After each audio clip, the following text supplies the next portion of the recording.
Assalamualaikum warahmatullahi wabarakatuh. Perkenalkan, nama saya Nanda Aprilia dari jurusan Akuntansi, Fakultas Ekonomi dan Bisnis dengan NIM 555225025. Di sini saya akan menjelaskan apa itu cloud computing dari mata kuliah Teknologi dan Transformasi Digital, dosen pengampu Bapak Aniswat SSOS MSI. Oke, pertama, apa itu cloud computing? Istilah cloud computing itu sendiri dipopulerkan oleh George Favaloro dari Compaq untuk menamai konsep komputasi yang terhubung melalui jaringan luas. Cloud computing itu didefinisikan sebagai model operasi yang baru untuk menggabungkan teknologi yang sudah ada dan untuk menjalankan bisnis dengan cara yang berbeda. Nah, sejarah dan perkembangan cloud computing. Nah, ide cloud computing ini berasal dari konsep utility computing yang dikemukakan oleh John McCarthy pada tahun 1961. Konsep ini menganalogikan komputasi seperti layanan listrik atau air, di mana pengguna tidak perlu memiliki pembangkit sendiri, cukup menggunakan dan membayar sesuai pemakaian saja. Selanjutnya, di sini kita akan membahas perusahaan besar yang mempopulerkan cloud computing. Pertama ada Amazon. Amazon ini salah satu pionir terbesar. Tahun 2006, mereka meluncurkan Amazon Web Service atau AWS. Pada awalnya, Amazon ini membuat sistem hanya untuk mengelola server mereka sendiri.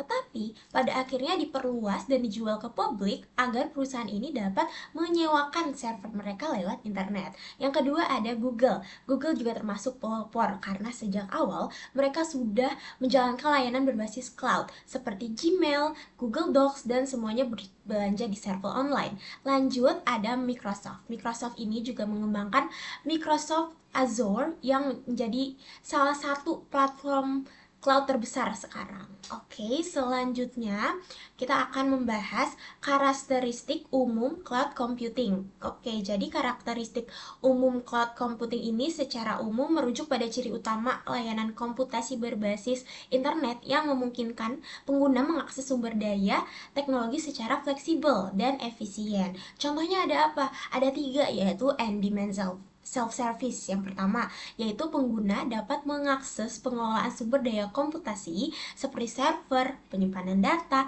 dan aplikasi secara mandiri sesuai kebutuhan tanpa harus berinteraksi langsung dengan penyedia layanan. Yang kedua, ada broad network access.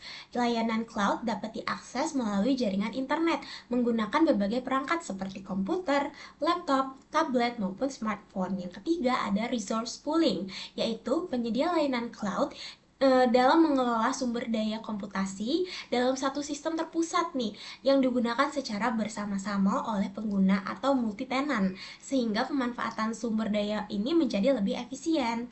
Oke, selanjutnya kita akan membahas layanan cloud computing.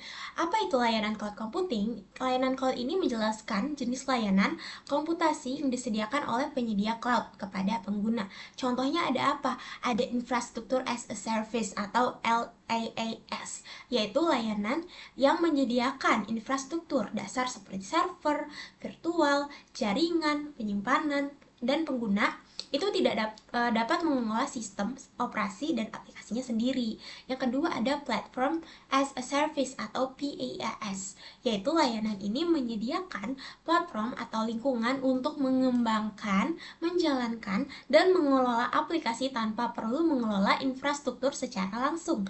Dan yang terakhir itu ada software as a service atau SaaS, yaitu layanan ini menyediakan aplikasi yang dapat digunakan langsung melalui internet tanpa perlu instalasi di perangkat pengguna. Contohnya seperti email, penyimpanan data, atau aplikasi produktivitas.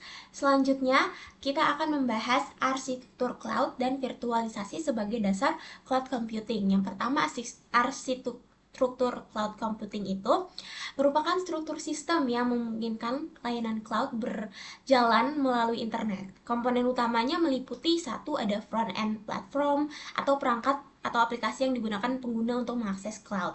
Yang kedua ada back-end platform seperti server, storage, dan sistem yang mengelola layanan cloud. Yang ketiga ada cloud infrastruktur atau jaringan, server, dan penyimpanan data yang mendukung operasi cloud. Yang terakhir ada network atau koneksi internet yang menghubungkan pengguna dengan layanan cloud. Dan yang kedua, kita akan membahas tentang virtualisasi sebagai dasar cloud computing.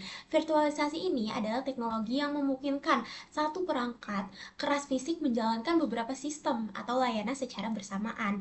Fungsi utamanya yaitu membantu satu server fisik menjadi beberapa virtual machine atau VM ya. Terus meningkatkan efisiensi penggunaan sumber daya, lalu memudahkan pengelolaan dan skalabilitas sistem, dan yang terakhir menjadi teknologi utama yang memungkinkan layanan cloud ini berjalan secara fleksibel. Selanjutnya, kita akan membahas keamanan dasar cloud computing. Keamanan cloud computing ini merupakan upaya untuk melindungi data, aplikasi, dan struktur yang disimpan atau dijalankan di cloud dari ancaman atau akses yang tidak sah. Nah, beberapa aspek keamanan dasar cloud computing ini yaitu ada data encryption ya, yaitu melindungi data dengan proses enkripsi agar tidak mudah diakses oleh pihak lain. Lalu selanjutnya ada authentication dan authorization atau memastikan hanya pengguna yang memiliki izin yang dapat mengakses sistem tersebut. Dan yang terakhir yang selanjutnya ada backup dan recovery.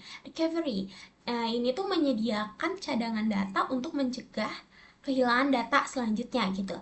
Nah, untuk yang selanjutnya lagi terakhir ada network security. Ini tuh untuk melindungi jaringan cloud dari berbagai masalah. Oke, selanjutnya kita akan membahas contoh implementasi di berbagai sektor. Yang pertama ada e-government, yaitu solusi untuk mengatasi inefisiensi anggaran daerah dalam membangun pusat data sendiri dan meningkatkan kualitas layanan publik.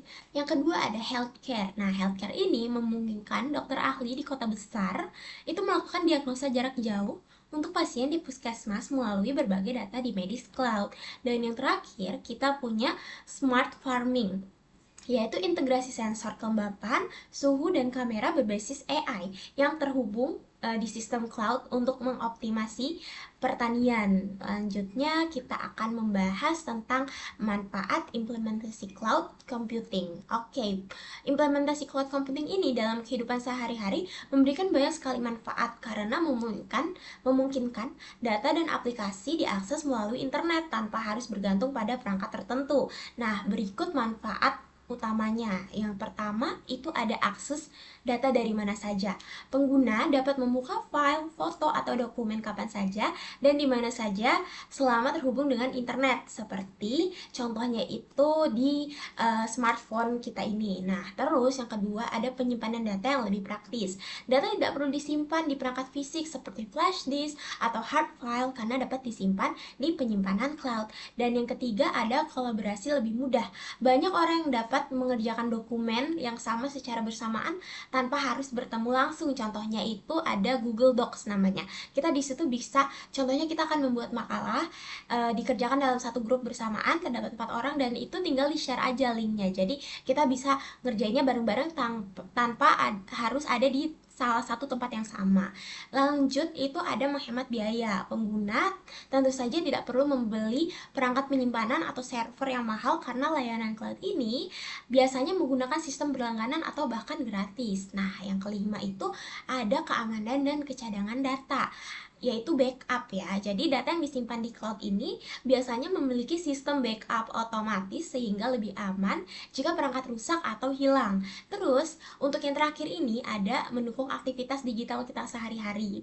Banyak aplikasi yang kita gunakan sehari-hari ini berbasis cloud, contohnya foto, mungkin WhatsApp juga itu akan berbasis cloud, Gmail seperti itu. Kita bisa menyimpan file-file tanpa harus ada bukti fisiknya seperti itu.